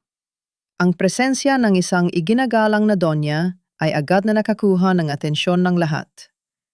Ang mga investor at opisyal ay nagulat nang makita ang anak ni Ramon na kasama ang matandang hasyendera. Doña Aurora Paulo, boses ni Ramon, pilit na itinatago ang kaba. Mabuti at nakarating kayo. Paolo, anak, halika rito sa entablado. Dito na lang ako, Papa, malamig na sagot ni Paolo. Gusto ko kasing makita ng malinaw ang lahat ng mangyayari ngayong araw. Bumaba ang meya ng bayan mula sa kanyang sasakyan at lumapit kay Ramon. Attorney Villanueva, narinig ko ang balita tungkol sa asawa mo. Nakikiramay ako. Pero sigurado ka na ba sa mga papeles na ito? Ang sabi ng municipal assessor, may mga issue pa raw sa ownership. Everything is under control, Mayor, singit ni Selena habang nakaniti ng matamis. May power of attorney kami mula kay Teresa. Legal at notarized ang lahat. Legal? Isang boses ang umalingaw-ngaw mula sa likuran ng crowd. Dahan-dahan akong naglakad patungo sa gitna ng mga tao. Ang mga reporter ay agad na lumingon. Ang mga camera ay nakatutok sa akin. Isang malakas na bulungan ang bumalot sa paligid. Ang mga tao ay tila nakakita ng isang multo. Teresa, halos mabulunan si Ramon. Ang kanyang muka ay biglang namutla, tila nawalan ng dugo ang kanyang buong katawan. Napabitaw si Selena sa panyong hawak niya. Magandang umaga, Ramon. Magandang umaga, Selena, sabi ko habang patuloy na naglalakad paakyat sa entablado. Ang bawat hakbang ko ay puno ng otoridad. Pasensya na kung nahuli ako sa sarili kong groundbreaking. Medyo mahirap kasing lumabas mula sa isang kubong sinunog ng sarili mong asawa. Anong sinasabi mo? Sigaw ni Ramon, pilit na binabawi ang kanyang kumpiyansa. Teresa, nababaliw ka na. Stress ka lang sa nangyari. Guard, ilayo niyo siya rito. Hindi siya ligtas. Huwag mong subukan, Ramon. Boses ni Doña Aurora mula sa baba ng entablado. Kasunod niya ang dalawang lalaking nakabarong na agad na nakilala ng mga tao, mga opisyal mula sa NBI at SEC. Hayaan nating magsalita ang biktima. Hinarap ko ang media at ang meya. Inilabas ko ang aking cellphone at ang asul na folder. Ang proyektong ito ay itinayo sa ibabaw ng mga pekeng dokumento. Panimula ko. Ramon, sinabi mo na pinirmahan ko ang power of attorney noong Oktubre 15, alas 10:30 ng umaga sa opisina ni Attorney Santos sa Pampanga. Pero heto ang katotohanan. Itinuro ko ang malaking projector screen na hinanda ni Paolo sa gilid. Lumabas doon ang mga litrato ko sa Baguio City kasama ang mga estudyante ko na may digital timestamp na Oktubre 15, alas 10:30 ng umaga. Kasulot nito ang certified record mula sa Baguio General Hospital. Noong oras na sinasabi mong pumipirma ko ng papeles, nagliligtas ako ng buhay ng isang estudyante sa Baguio. Paano ako magiging nasa dalawang lugar sa iisang oras? Ramon, maliban na lang kung may kapangyarihan kang baguhin ang batas ng pisika o sadyang pinatunayan mo lang na isa kang pekeng abogado. Nagkagulo ang mga media. Ang mga investor ay nagsimulang mag-usap ng mabilis. Ang iba ay tumayo na, at handa nang umalis. Edited yan, kasinungalingan yan. Sigaw ni Selena, ang kanyang boses ay naging matinis na dahil sa takot. Insecure ka lang dahil iniwan ka ni Ramon. Wala kang ebidensya. Wala nga ba? Sabi ko habang tumitingin kay Paulo. Tumayo si Paulo sa tabi ko sa entablado. Mayroon pa po. Papa, nakita ko ang orihinal na dokumento sa vault mo. Nakita ko rin ang mga bank accounts ni Tita Selena na ginagamit nyo para sa money laundering mula sa mga pekeng investors. At heto ang pinakamatindi. Inilabas ni Paulo ang kanyang cellphone at ni-play ang isang audio recording. Boses yon ni Ramon at Selena. Kagabi malirinig ang pag-uutos nila na tapusin na si Teresa sa loob ng kubo. Tumahimik ang buong paligid. Ang tanging naririnig ay ang tibok ng puso ni Ramon na tila mararamdaman mo sa sobrang kaba. Ang mayor ay tumingin sa mga pulis na kasama niya. Attorney Villanueva, Mr. Vera, kailangan niyo kaming samahan sa munisipyo, sabi ng mayor. Hindi, sigaw ni Ramon. Bigla siyang lumingon sa akin, ang kanyang mga mata ay puno ng matinding puot. Sinira mo ang lahat, Teresa. Sinira mo ang buhay ko. Susugod sana si Ramon sa akin nang bigla siyang harangan ni Paolo. Huwag mong hawakan ng nanay ko, sigaw ni Paolo. Hindi siya ang sumira sa buhay mo, Papa. Ikaw ang sumira sa sarili mo noong tinalikuran mo ang dangal mo para sa pera. At huwag mong kalimutan, Ramon, sabi ko habang nakatingin ng diretso sa kanya. Ang teacher na minalit mo ang siyang nagturo sa iyo ng pinakamahalagang leksyon na iyong araw. Ang katarungan ay hindi kailanman natutulog, lalo na kung ang kalaban nito ay isang gurong, marunong mag-record ng bawat pagkakamali. Biglang tumakbo si Selena, pababa ng entablado, pilit na tumatakas patungo sa kanyang sasakyan, pero agad siyang hinarang ng mga tauhan ng NBI. Si Ramon naman ay napaluhod sa gitna ng entablado. Sa harap ng lahat ng taong dati ay tinitingala siya. Teresa, please, patawarin mo ako, bulong ni Ramon habang nakatingin sa akin. Siningnan ko siya nang walang halong galit, kundi puro awa.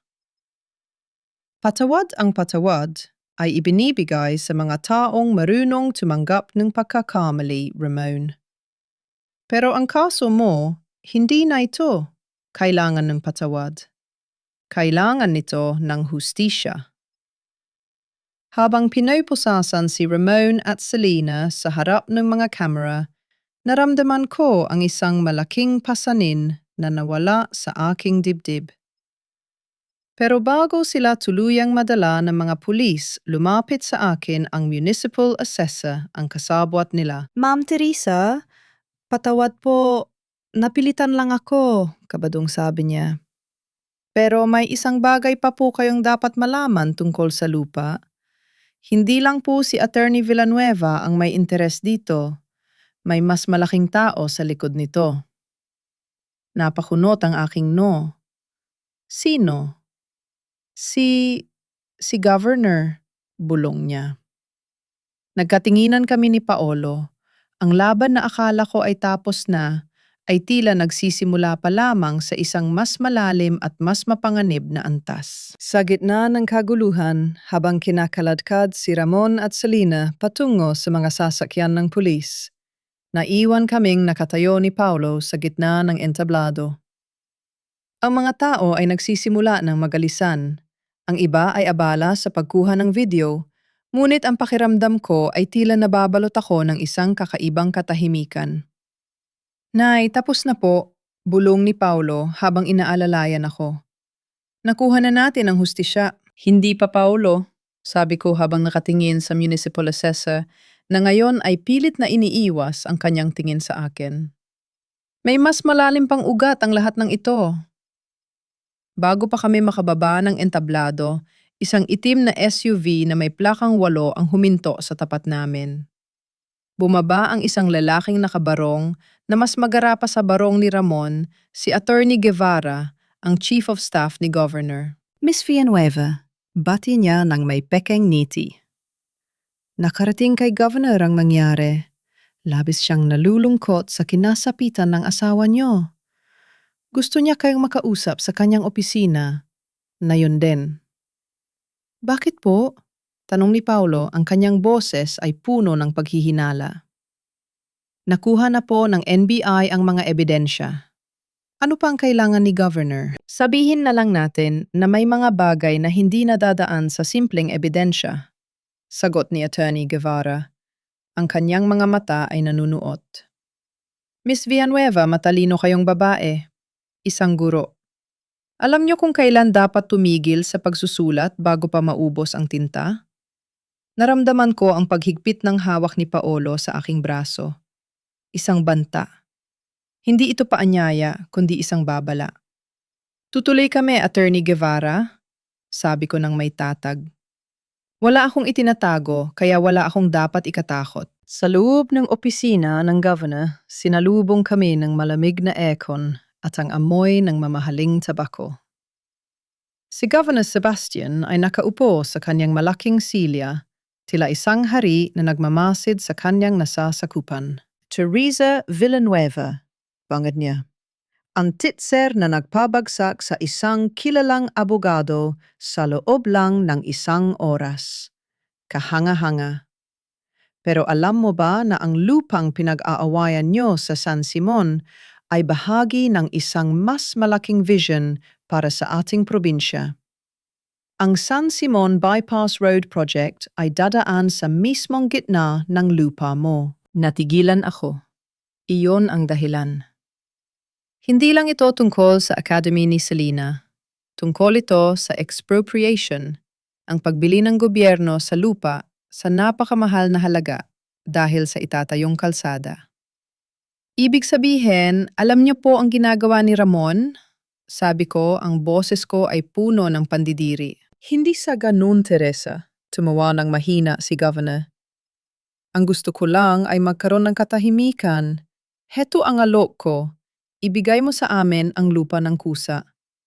Sa halip na dumaan tayo sa korte, babayaran ka namin ng doble sa market value. At bilang kapalit, babawiin mo ang testimonya mo laban kay Ramon at Selena. Sabihin mo na lang na nagkaroon ng misunderstanding sa dokumento. Ano? Sigaw ni Paolo. Gusto niyo pong palayain ang mga taong nagtangkang pumatay sa nanay ko. Huwag kang masyadong emosyonaliho, sabi ni Governor habang humihisit ng tobacco. Ang hustisya ay para sa mga taong may kakayahang magbayad nito.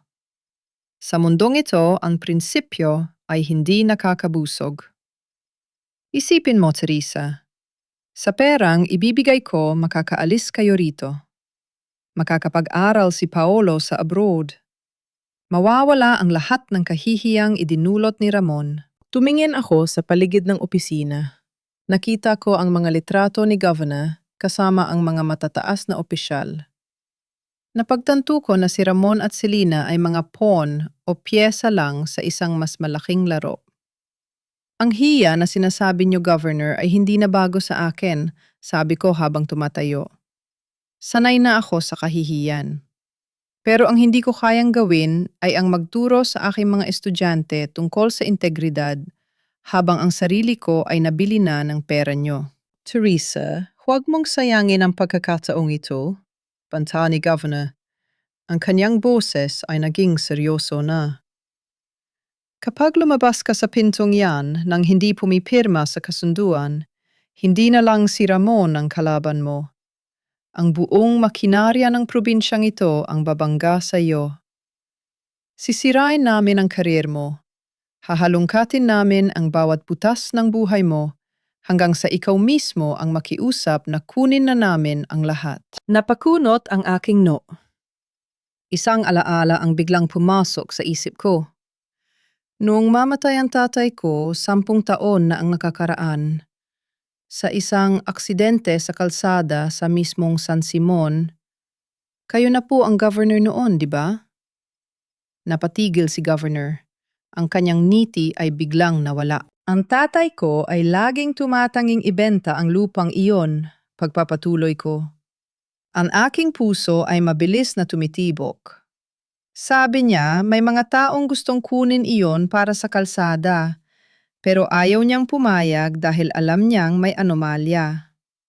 Pagkatapos, bigla siyang na hit and run. At ang kaso, nawala na lang na parang bula. Teresa, masyado nang malayo ang nararating ng imahinasyon mo, sabi ni Governor habang dahan-dahang tumatayo. O baka masyado na pong malapit ang katotohanan. Hinarap ko siya ng walang takot. Ang aksident na bala gawin sa akin ni Ramon kagabi, katulad ba yon ng aksident na nangyari sa tatay ko? Umalis na kayo, sigaw ni Governor. At huwag niyo nang asahang makakakuha kayo ng hustisya sa korte ko. Paglabas namin ng opisina, nanginginig ang aking buong katawan. Hindi sa takot, kundi sa galit. Ang laban na ito ay hindi na lang pala para sa aking dignidad. Ito ay para sa aking ama. Nay, anong gagawin natin? Tanong ni Paolo habang papunta kami sa parking lot. Masyadong malakas ang governor. Hawak niya ang mga judge ang mga pulis. May isang bagay na hindi niya hawak, Paolo. Sabi ko habang kinukuha ang aking cellphone. Ano po? Ang publiko. At ang mga taong tulad ni Doña Aurora na matagal na ring may alam sa baho niya. Pero bago pa kami makarating sa aming sasakyan, hinarang kami ng isang grupo ng mga lalaking nakamotor. Ang kanilang mga mukha ay nakatago sa helmet. Ang isa sa kanila ay may hawak na bakal na tubo. Ang folder ibigay niyo rito, sabi ng lalaking nasa harapan. Agad na humarang si Paolo sa harap ko. Huwag niyo kaming lalapitan. Sa gitna ng tensyon, biglang bumukas ang pinto ng isang van sa di kalayuan. Lumabas si Doña Aurora kasama ang ilang mga bodyguard na may dalang armas. Subukan niyo silang saktan at sisiguraduhin kong hindi na kayo makakaalis sa parking lot na ito ng buhay, sigaw ni Doña Aurora. Mabilis na humarurot palayo ang mga nakamotor. Naiwan kaming hingal na hingal ni Paolo. Teresa, kailangan nating umalis dito, sabi ni Doña Aurora. Hindi na ligtas sa Pampanga. May alam akong matutuluyan niyo sa Manila habang inihahanda natin ang kaso sa ombudsman. Wait, Doña, sabi ko habang binubuksan ang aking bag. Inilabas ko ang isang maliit na flash drive na nakatago sa loob ng aking lumang relo, ang regalong ibinigay sa akin ni tatay bago siya mamatay. Bago tayo umalis, may isang bagay pa akong kailangang gawin. Ano yan, Nay? Tanong ni Paolo. Ang huling habilin ni tatay, bulong ko. Sabi niya sa akin noon, kung may mangyari man sa kanya, hanapin ko ang dokumentong nakatago sa loob ng rilo na ito. Akala ko noon ay biro lang, pero noong sinunog ni Ramon ang kubo, ang rilong ito lang ang tanging bagay na isinuot ko bago ako tumakas. Isinalpak ko ang flash drive sa laptop ni Paolo sa loob ng sasakyan. Isang video file ang lumitaw. Litrato at video iyon ng governor, 10 taon na ang nakakaraan habang tumatanggap ng suhol mula sa isang malaking developer para sa bypass road project. At ang mas nakakanginig ng laman ay ang recording ng pag-uusap ni governor at ng isang lalaki tungkol sa paglilikpit sa matandang Villanueva na ayaw pumirma. Napaiyak ako. Ang katotohanan tungkol sa pagkamatay ni tatay ay nasa kamay ko na. Nayon, Paolo, sabi ko habang pinapahid ang aking mga luha. Hindi na lang natin ibabagsak si Ramon. Ibabagsak natin ang buong sistema. Pero sa gitna ng aming pag-uusap, isang malakas na busina ang narinig namin. Isang malaking truck ang mabilis na humaharurot patungo sa aming direksyon, tila walang balak huminto. Naiiwas, sigaw ni Paolo.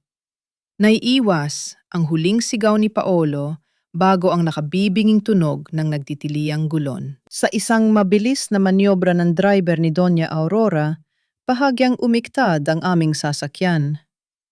Isang malakas na kalabog ang narinig namin, Hindi kami ang tinamaan, kundi ang poste ng kuryente sa aming tabi na siyang sumalo sa dambuhalang truck. Ang truck na iyon na walang plaka ay malinaw na ipinadala para tapusin ang laban na ito bago pa kami makapagsalita. Teresa Paolo, ayos lang ba kayo? Boses ni Doña Aurora, bakas ang panginig sa kanyang tinig. Ayos lang po kami, sabi ko habang pilit na pinapakalma ang aking paghinga. Tiningnan ko ang truck na ngayon ay umuusok na. Hindi na sila hihinto, Donya. Hanggang sa hindi nila nakukuha ang flash drive na ito, gagawa at gagawa sila ng aksidente. Nay, kailangan na nating itago ito. Ibigay na natin sa media sa Manila, suhestyon ni Paulo. Hindi Paolo, sabi ko habang tinititigan ang flash drive sa aking palad. Kung ibibigay natin ito sa iba, may pagkakataon silang harangin o i-edit ang katotohanan. Ang kailangan natin ay isang entablado na hindi nila kayang kontrolin.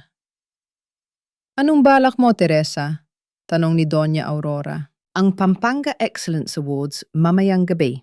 Sabi ko nang may malamig na determinasyon. Iyon ang pinakamalaking gabi ni Governor. Nandoon ang mga matataas na opisyal mula sa Manila, ang mga foreign investors at lahat ng media outlets ay naka-live broadcast. Nandun din si Ramon at Selena dahil isa si Ramon sa mga pararangalan bilang outstanding lawyer of the province. Nay, masyadong mapanganib, kontra ni Paulo. Siguradong puno ng security ang hall na yon. Iyon ang dahilan kung bakit hindi tayo dadaan sa main door, Paulo. Bilang dating guro ni Governor Sebastian at matalik na kaibigan ni Doña Aurora, may mga paraan tayo. Nang gabing iyon ang Grand Ballroom ng pinakasikat na hotel sa Pampanga ay nagniningning. Naroon ang lahat ng makapangyarihan. Sa gitna ng entablado nakatayo si Governor Sebastian suot ang kanyang pinakagarang barong habang katabi niya si Ramon na tila ba hindi galing sa kulunan. Nalaman namin na nakalabas si Ramon gamit ang isang special bail na inayos ni Governor para hindi ito kumanta. And now, boses ng MC, para tanggapin ang Outstanding Public Service Award, ating palakpakan ang ating mahal na Governor, kasama ang kanyang katuwang sa Hustisya, Attorney Ramon Villanueva. Nagpalakpakan ang mga tao. Niting-niti si Ramon habang inaabot ang tropeo.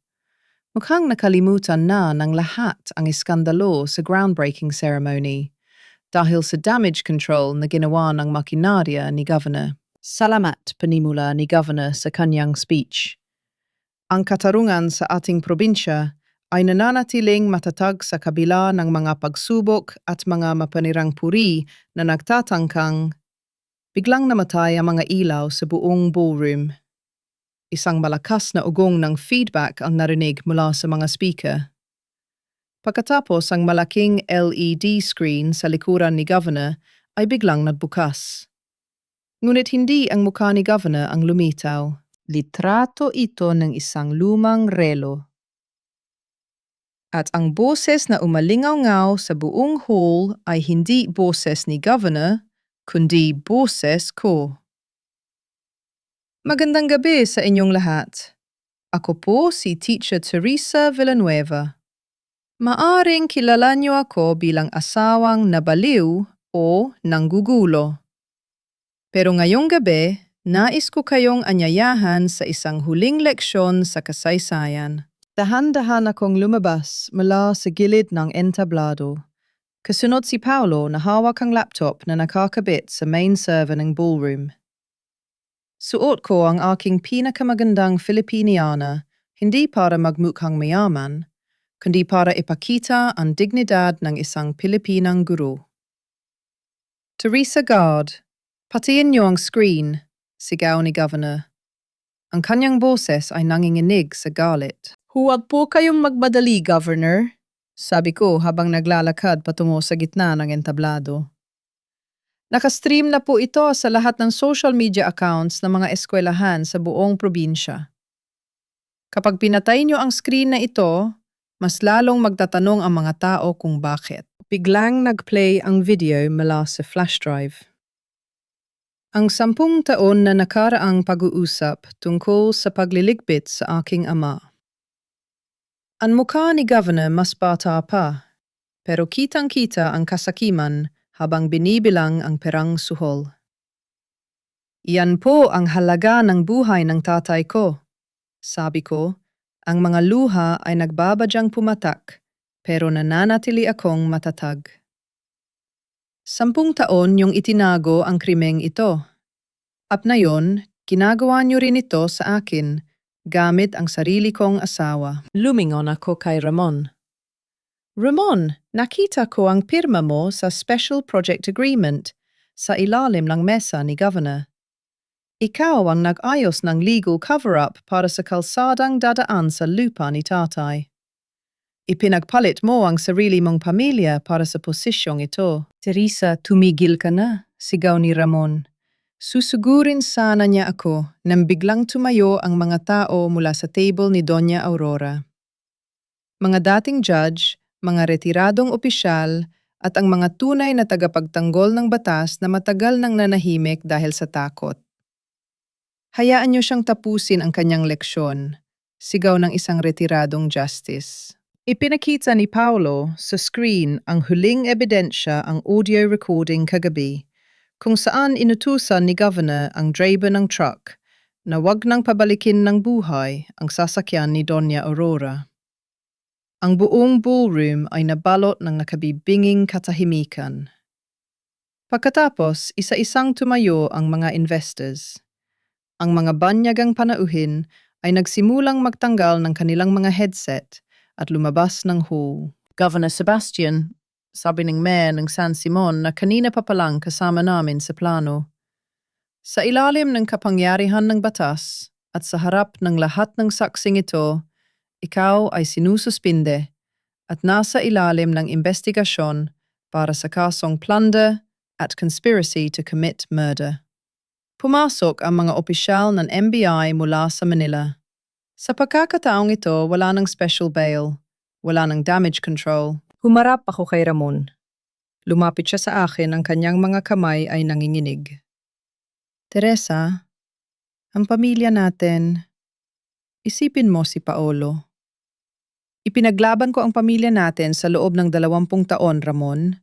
Sabi ko ang boses ko ay puno ng kapayapaan. Pero ikaw, ipinagpalit mo kami sa loob ng isang gabi. Hindi ko sinisira ang pamilya natin. Ikaw ang gumawa niya noong pinirmahan mo ang unang peking dokumento laban sa akin. Papa, singit ni Paolo, lumapit siya at inilagay ang kanyang kamay sa aking balikat. Huwag mo nang gamitin ang pangalan ko. Mula ngayon, ang tanging pangalang dadalhin ko ng may dangal ay ang pangalan ni nanay. Pinanood ko ang pagposas kay Governor kay Ramon at sa paghila kay Selena na nagtatago sa ilalim ng mesa. Habang kinakaladkad sila, palabas tumingin si Ramon sa akin sa huling pagkakataon. Nakita ko sa kanyang mga mata ang isang bagay na matagal na niyang kinalimutan, ang takot ng isang taong wala ng kahit anong kasinungalingang pwedeng panghawakan. Pag-alis nila, muling bumukas ang mga ilaw. Ang mga tao ay lumapit sa akin, hindi para mag-congratulate, kundi para humingi ng paumanhin. Ang mga guro na dati ay tumalikod sa akin, ang mga kapitbahay na nagchismis. Lahat sila ay nakayuko. Niyakap ako ni Paolo ng mahigpit. Tapos na po talaga, Nay. Ang leksyon ay tapos na. Huminga ako ng malalim. Tumingin ako sa itaas, tila nakikita ko ang ngiti ni tatay sa gitna ng mga kristal na chandelier. Ang lupang diniligan ng pawis, ang buhay na kinuha nang dahil sa kasakiman na yung gabi, lahat sila ay nabigyan ng katarungan. Hindi pa ito ang huling leksyon, Paolo, bulong ko. Dahil bukas, ituturo naman natin sa kanila kung paano bumangon mula sa abo. Lumipas ang 6 na buwan mula ng gabi ng paghuhukom sa Grand Ballroom. Ang usok ng iskandalo ay humupa na At ang mga headlines sa pahayagan ay napalitan na ng mga bagong balita. Ngunit sa bayan ng San Simon, may isang baging kwento na unti-unting sumisibol mula sa mga abong na iwan ng kahapon. Tumayo ako sa gitna ng aking lupain. Wala na ang naglalakihang billboard ni Selena de Vera. Wala na ang mga bakod na nagtatangkang ikulong ang aking pag-aari. Sa halip isang maliit ngunit maaliwalas na gusali ang nakatayo, ang Villanueva Dizon Learning Center. Ito ay pinangalan ko sa aking ama, ang taong nagturo sa akin, na ang lupa ay hindi lang ari-arian, kundi isang sagradong pamana ng danggal. Nay, handa na po ang mga libro sa library, tawag ni Paolo habang lumalabas mula sa gusali. Suot niya ang kanyang simpleng t-shirt pawisan. Ngunit may niting ngayon ko lang nakita sa kanyang mga mata, isang niting payapa. Hindi na siya ang ambisyosong binata na nasisilaw sa kinang ng kapangyarihan. Sa halip na mag-aral sa abroad gamit ang maruming pera ni Governor, pinili niyang tapusin ang kanyang pag-aaral dito sa probinsya habang tinutulungan ako sa foundation. Salamat, Paolo. Nakahanda na rin ba ang mga upuan para sa mga bata mamaya? Tanong ko. Opo, Nay. At dumating na rin po ang sulat mula sa IBP Integrated Bar of the Philippines. Sabi niya ang kanyang boses ay bumaba ng bahagya. Kinuha ko ang sobre. Pinasa ko ang formal na desisyon disbarred. Si Ramon Villanueva ay tuluyan ng tinanggalan ng lisensya bilang abogado. Ang titulong ipinagmalaki niya ang kapangyarihang ginamit niya para mang-api ay wala na. Balita ko ay nahaharap din siya sa mahabang taon ng pagkakakulong kasama si Selena at ang dating governor dahil sa patong-patong na kaso ng plunder at falsification of documents. Isang malalim na buntong hininga ang kumawala sa aking dibdib. Walang saya, walang halong katuwaan sa kinasapitan niya. Ang tangking naramdaman ko ay ang bigat na tuluyan ng nawala. Isang itim na sasakyan ang huminto sa tapat ng gate. Bumaba ang isang matandang babae na may dalang baston, si Lola Belen ang aking dating biyenan. Mukha siyang matanda na kaysa sa kanyang tunay na edad. Ang dating mapadmataas na babae ay ngayon ay nakayuko, ang mga mata ay puno ng takot at hiya. Teresa? Pulong niya paglapit sa akin. Nandito ako para humingi ng tawad. Wala na kaming matitirhan.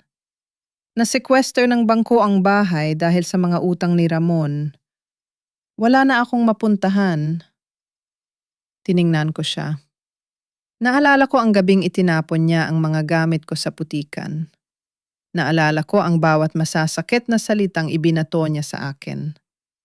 Ngunit nang tumingin ako sa kanya, hindi nagalit ang nakita ko, kundi ang isang biktima rin ng sariling kasakiman ng kanyang anak. Maaari po kayong manatili sa lumang bahay ni tatay sa kabilang kalsada, Lola Belen, sabi ko ng mahinahon.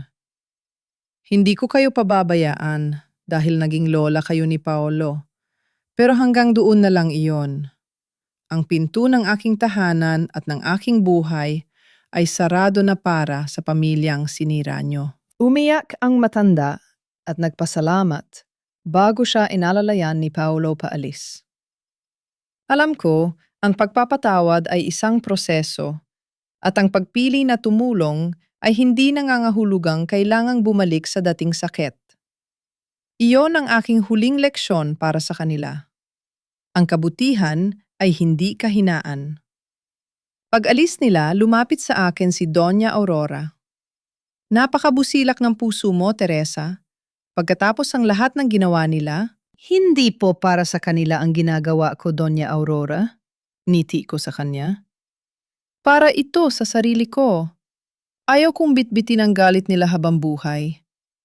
Mas mabigat po yon kaysa sa anumang sako ng palay. Naglakad kami patungo sa harap ng learning center para sa ribbon cutting. Naroon ang aking mga dating estudyante Ang mga kapwa ko guro na ngayon ay nakatingin sa akin ng may tunay na paggalang at ang mga batang bukid na sa wakas ay mayroon ng silid-aralan. Kinuha ko ang gunting. Bago ko gupitin ang ribbon, tiningnan ko si Paolo. Nay, proud na proud po ako sa inyo, bulong niya habang hawak ang aking kamay. Kayo ang pinakamagaling na teacher sa buong mundo. At ikaw, Paolo, ang pinakamahalagang aral na natutunan ko, sagot ko. Gupit na ang ribbon. Ang palakpakan ay umalingaw-naw sa buong San Simon. Sa pagkakataong ito, ang palakpakan ay hindi para sa isang peking parangal o sa isang mapanlinlang na proyekto. Ang palakpakang ito ay para sa katotohanan. Sa loop ng 20 taon, nabuhay ako para maging bayfong ng ibang tao. Nabuhay ako para sa pangarap ni Ramon at para sa kinabukasan ni Paolo. Ngunit sa unang pagkakataon sa aking 48 taon, napagtanto ko na ang pinakamahalagang taong dapat kong ipaglaban ay ang sarili ko. Hindi na ako teacher lang. Ako si Teresa Villanueva.